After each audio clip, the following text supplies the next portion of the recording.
One of the highlights of our trip to Costa Rica was to visit the Osa Peninsula. We stayed in a hostel in the middle of the jungle and went swimming with sharks on Drake Bay.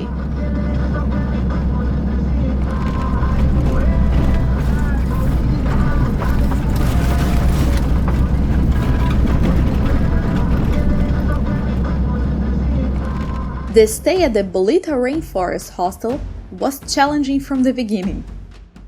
It takes a 45-minute hike to get there. The walk is challenging, so make sure you pack only the essentials.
Just around the camp you are able to observe a lot of nocturnal animals, especially my favorites, the insects.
Bolita has its own hiking trails that include viewpoints and waterfalls. At one point during our hike we walked a narrow path and had to step over a fallen tree. While we were crossing, we noticed out of nowhere a snake lying just a meter in front of our faces. No need to say we were in shock.